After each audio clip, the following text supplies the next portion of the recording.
नमस्कार दोस्तों, स्वागत है आपका हमारे चैनल बिहारी नॉनस्टॉप न्यूज में। तो चलिए बिहार की 10 प्रमुख बड़ी खबरों को जानते हैं। तो खबरों की ओर आगे बढ़ने से पहले एक नजर सुर्खियों पर। बिहार में दिमागी बुखार से पीड़ित 8 बच्चों में मिली हाइपोग्लाइसीमिया, एक बच्चे की हो चुकी है मौत। आरआरबी एनटीपीसी में भर्ती के लिए रेलवे ने CBT 2 के लिए जारी किया नोटिस। राजगीर जू सफारी की बनी फर्जी वेबसाइट, ऑनलाइन टिकट बुकिंग से पहले हो जाएं सतर्क। पटना के अस्पतालों में सुविधाओं का हो रहा है विस्तार, मंगल पांडे ने किया डायलिसिस सेंटर का उद्घाटन। बेगूसराय के विद्यार्थियों को उच्च शिक्षा के लिए हो रही परेशानी, भवन बनकर तैयार पर नहीं हो रही है पढ़ाई। शराबबंदी लागू करने में नेपाल करेगा बिहार की मदद, सीमा पर सहयोग की बनी रणनीति। बिहार के राज्य सहकारी बैंक में निकली बम्पर वैकेंसी, 50,000 तक मिलेगी सैलरी। यूक्रेन में पढ़ने वाले मेडिकल स्टूडेंट्स को राहत, छात्र अपने देश में ले सकते हैं प्रैक्टिकल ट्रेनिंग। जी हां, बिहार में चमकी बुखार से पीड़ित जो बच्चे SKMCH में भर्ती हो रहे हैं, उनमें से अधिकतर बच्चों में हाइपोग्लाइसीमिया पाई गई है। SKMCH के शिशु रोग विशेषज्ञ डॉक्टर गोपाल शंकर साहनी ने कहा है कि जिन बच्चों में AES की पुष्टि हुई है, इनमें हाइपोग्लाइसीमिया मिली है। इनसे बच्चों का शुगर लेवल कम हो जा रहा है। 10 जनवरी से 11 अप्रैल तक जो बच्चे SKMCH में भर्ती हुए हैं, उनमें से 12 बच्चों में AES की पुष्टि हुई है। इनमें से 8 बच्चों में हाइपोग्लाइसीमिया मिली है। सीतामढ़ी के जिस एक बच्चे की जनवरी में मौत हुई थी, उसमें भी हाइपोग्लाइसीमिया पाई गई थी। अभी तक जो बच्चे बीमार होकर अस्पताल पहुंचे हैं, वे सभी ग्रामीण इलाके के हैं। ये बच्चे अधिक गर्मी व बागान में खेलते थे और रात में बिन कुछ खाए सो गए थे, जिससे ये बीमार हो गए। डॉक्टर साहनी ने कहा है कि ये बच्चे रात में बिना खाए नहीं सोए तो बीमार नहीं होते। अगर माँ बाप जागरूक हो और अपने बच्चों को शाम के समय स्नान करा दे और खाना खिला दे तो बच्चे हाइपोग्लाइसीमिया से पीड़ित नहीं होंगे। रेलवे ने मंगलवार को NTPC स्नातक और अवर स्नातक पदों पर भर्ती के लिए दूसरे चरण की कंप्यूटर आधारित परीक्षा के लिए एक नोटिस जारी किया है, जिसका बिहार और उत्तर प्रदेश में उम्मीदवारों ने विरोध करना शुरू कर दिया है। CBT 1 में वेतन स्तर 4 और 6 के लिए चयनित उम्मीदवारों की CBT 2 इस साल 9 और 10 मई को होने वाली है, जो मौजूदा परिस्थितियों के अधीन है। चरण 1 CBT का आयोजन 28 दिसंबर 2020 से 31 जुलाई 2021 के बीच 7 चरणों में हुआ था। CBT 1 का परिणाम इस साल 30 मार्च से 1 अप्रैल के बीच रेलवे रिक्रूटमेंट बोर्ड की आधिकारिक वेबसाइटों पर प्रकाशित किया गया था। वेतन स्तर 2, 3 और 5 के लिए परीक्षा कार्यक्रम की घोषणा बाद में की जाएगी। सावधान, अगर आप राजगीर जू सफारी घूमना चाहते हैं और घर बैठे टिकट बुकिंग करने के लिए वेबसाइट सर्च कर रहे हैं तो सतर्क हो जाएं। जी हां, इस बार साइबर साथीरों ने राजगीर जू सफारी की ऑनलाइन टिकट बुकिंग करने की फर्जी वेबसाइट बना दी है, जबकि हकीकत में राजगीर जू सफारी की ऑनलाइन टिकट बुकिंग की प्रक्रिया अभी शुरू ही नहीं हुई है। दरअसल साइबर साथीरों ने बिहार टूरिज्म के लोगों का प्रयोग कर और उसमें राजगीर जू सफारी की तस्वीर डाल ऑनलाइन टिकट बुकिंग की website Rajgir zoo safari .com बना दी है। इस बात का खुलासा तब हुआ जब सोमवार को राजगीर जू सफारी के डायरेक्टर हेमंत कुमार को एक मेल आया। उस फर्जी मेल में एक व्यक्ति ने लिखा कि सर, मैंने राजगीर जू सफारी का ऑनलाइन टिकट बुक कराया था, पैसे तो कट गए लेकिन टिकट नहीं मिला। इसके बाद उन्होंने इस बात की लिखित शिकायत साइबर सिक्योरिटी सेल को दी। वहीं लोगों को इस फर्जीवाड़े से बचने के लिए विज्ञापन भी दिया जाएगा।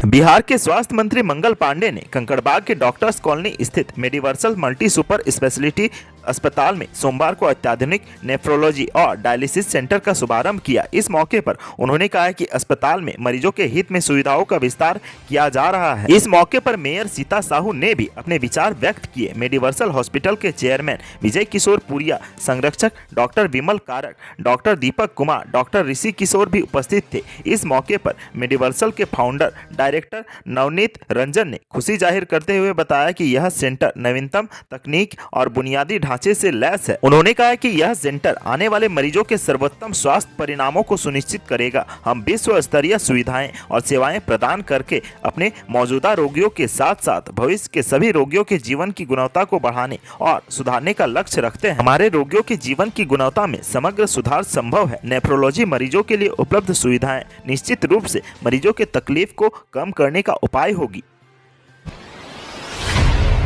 बेगूसराय के साहेबपुर कमाल में +2 की पढ़ाई के लिए सादरपुर पूर्वी रघुनाथपुर करारी, बिष्णुपुर आहोक और रघुनाथपुर बरारी पंचायत के हीरा टोला गांव में 4 वर्षों से भवन बनकर तैयार है, परंतु शिक्षा विभाग की लचर व्यवस्था के चलते आज तक पढ़ाई शुरू नहीं हो सकी है। इससे ग्रामीण छात्र छात्राओं को उच्च शिक्षा प्राप्त करने में परेशानी हो रही है। शिक्षा विभाग की इस लापरवाही से ग्रामीणों में आक्रोश व्याप्त है। कई बार जिला शिक्षा पदाधिकारी को आवेदन देकर इस ओर ध्यान आकृष्ट कराया गया, फिर भी कारगर कदम नहीं उठाया गया है। इसके बाद भाजपा पश्चिमी मंडल अध्यक्ष अशोक कुमार यादव ने भाजपा के राज्यसभा सांसद राकेश सिन्हा को आवेदन देकर +2 की पढ़ाई शुरू करवाने की मांग की। भारत सरकार के गृह मंत्रालय के दिशा निर्देश पर मंगलवार को रक्सौल स्थित एकीकृत जांच चौकी में भारत नेपाल जिला स्तरीय समन्वय समिति की बैठक संपन्न हुई। बैठक की अध्यक्षता पूर्वी चंपारण के जिलाधिकारी शीर्षत कपिल अशोक कर रहे थे। बैठक में सीमा सुरक्षा, आपराधिक गतिविधियों पर लगाम लगाने के साथ साथ अन्य कई मसलों पर भारत नेपाल के अधिकारियों के बीच द्विपक्षीय वार्ता हुई। बैठक में पूर्वी चंपारण के साथ साथ पश्चिमी चंपारण व नेपाल के बारा व परसा जिला के प्रशासनिक अधिकारी मौजूद थे। इसके साथ ही दोनों देश के सुरक्षा निकाय से जुड़े अधिकारी भी मौजूद थे। बैठक से पूर्व नेपाल से आए प्रतिनिधि मंडल का स्वागत डीएम अशोक ने किया। इसके साथ बिहार पुलिस के जवानों के द्वारा परसा के डीएम उमेश कुमार ढकाल को गार्ड ऑफ ऑनर किया गया। गार्ड ऑफ ऑनर के बाद औपचारिक तौर पर आईसीपी रक्सौल के सभाकक्ष में दोनों देश के अधिकारियों की बैठक हुई। बैठक की समाप्ति के बाद प्रेस को संबोधित करते हुए डीएम अशोक ने कहा है कि कोरोना काल के बाद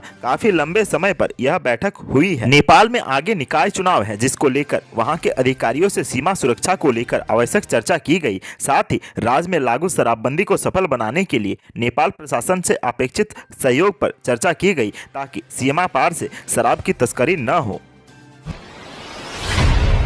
बिहार में बैंक की नौकरी करना चाहते हैं तो यह आपके लिए सुनहरा अवसर है। बिहार राज्य सहकारी बैंक ने आईटी मैनेजर के पदों पर भर्ती के लिए एक नोटिफिकेशन जारी किया है। इन पदों पर चयनित उम्मीदवारों को 40,000 से 50,000 रुपये तक हर महीने मिलेंगे। इसके अलावा उम्मीदवारों को आवेदन शुल्क के रूप में 500 रुपये का भुगतान करना होगा। इन पदों के लिए आवेदन करने वाले उम्मीदवारों की आयु 25 से 40 वर्ष होनी चाहिए। सरकारी नियमों के अनुसार आरक्षित वर्ग के लिए छूट दी गई है। इन पदों पर आवेदन के लिए उम्मीदवार के पास उत्तर प्रदेश के किसी भी मान्यता प्राप्त संस्थान से computer science, IT, computer application, electronics और कम्युनिकेशन इंजीनियरिंग, इलेक्ट्रॉनिक्स और टेलीकम्युनिकेशन, इलेक्ट्रॉनिक्स और इंस्ट्रूमेंटेशन में बीई, बीटेक, एमसीए या बीसीए की डिग्री होनी चाहिए। इसके अलावा उम्मीदवार के पास कम से कम 2 वर्ष का कार्यानुभव भी होना चाहिए। युद्धग्रस्त यूक्रेन से पढ़ाई बीच में ही रोककर स्वदेश लौटे मेडिकल छात्रों के लिए राहत भरी खबर है। यूक्रेन से लौटे छात्रों को इस बात की चिंता थी कि वह अपनी प्रैक्टिस ट्रेनिंग कैसे पूरी करेंगे, लेकिन अब यूक्रेन के मेडिकल यूनिवर्सिटी अपने विदेशी छात्रों को बड़ी सुविधा देने जा रही है। दरअसल यूक्रेन से लौटे छात्र अब अपने देश में अस्पताल से प्रैक्टिस ट्रेनिंग ले सकते हैं। इस फैसले से भारत के हजारों छात्रों को राहत मिली है जो युद्धग्रस्त देश से वापस आ गए हैं। विश्वविद्यालयों ने विभिन्न देशों की सरकारों से अपने छात्रों को व्यवहारिक प्रशिक्षण के अवसर देने का भी आग्रह किया है, ताकि वे अपेक्षित कौशल हासिल कर सके। हालांकि यूक्रेन के विश्वविद्यालयों ने पिछले महीने से ऑनलाइन कक्षाएं शुरू कर दी है, लेकिन अपेक्षित कौशल हासिल करने के लिए विश्वविद्यालयों ने छात्रों को प्रैक्टिकल ट्रेनिंग का अवसर देने के लिए संबद्ध देशों से आग्रह किया है। जमीन और फ्लैट की रजिस्ट्री अब आसानी से की जा सकेगी। बिहार में 11 जगहों पर निबंधन कार्यालय खोलने का सरकार ने मन बना लिया है। पटना में 3 निबंधन कार्यालय खुलेंगे, जिसमें जमीन और फ्लैट की खरीद बिक्री आसानी से हो जाएगी। पटना के फतुहा, बिहटा और संपतचक में रजिस्ट्री कार्यालय खोले जाएंगे। इसके अलावा बेतिया के रामनगर, हाजीपुर के पातेपुर, बक्सर के डुमराव सहित अन्य 5 शहरों में भी निबंधन कार्यालय खुलेंगे। इसे लेकर विभाग ने सारी तैयारियां पूरी कर ली है। नए निबंधन कार्यालय और कहां-कहां होंगे, इसकी मुहर जल्द ही लग जाएगी। इन कार्यालयों के खुल जाने के बाद इलाके के लोगों को बड़ी सहूलियत मिलेगी, साथ ही सरकार का राजस्व भी बढ़ेगा। बिहार पुलिस में दरोगा के 1998 और सार्जेंट के 215 पदों पर बहाली की प्रक्रिया जारी है। आयोग ने बीते 26 दिसंबर को प्रारंभिक लिखित परीक्षा आयोजित की थी, जिसका परिणाम 2 फरवरी को जारी किया गया था। मुख्य परीक्षा के लिए 47,900 अभ्यर्थियों का चयन हुआ है। आयोग ने मुख्य परीक्षा की तैयारियां कर ली है। 24 अप्रैल को 2 पालियों में यह परीक्षा आयोजित होगी। अभ्यर्थियों के लिए प्रवेश पत्र भी जारी कर दिए गए हैं, पर कुछ खास अभ्यर्थियों की शिकायत है कि अब तक OTP नहीं आया है। OTP के बगैर प्रवेश पत्र डाउनलोड नहीं हो सकता है। आयोग ने साफ कर दिया है कि उसकी ओर से कोई दिक्कत नहीं है। आवेदन में दिए गए नंबर पर हर किसी को OTP जा रहा है। आयोग के मुताबिक मुख्य परीक्षा के लिए 3 शहरों में सेंटर बनाया जाएगा। पटना के अलावा गया और मुजफ्फरपुर में यह परीक्षा होगी। मुख्य परीक्षा के आधार पर सफल अभ्यर्थियों का चयन शारीरिक दक्षता परीक्षा के लिए किया जाएगा। आज की सुर्खियों में बस इतना ही। बिहार से जुड़ी खबरों के लिए सब्सक्राइब करें हमारे चैनल को और साथ ही साथ वीडियो अगर पसंद आए तो लाइक, कमेंट, शेयर करना ना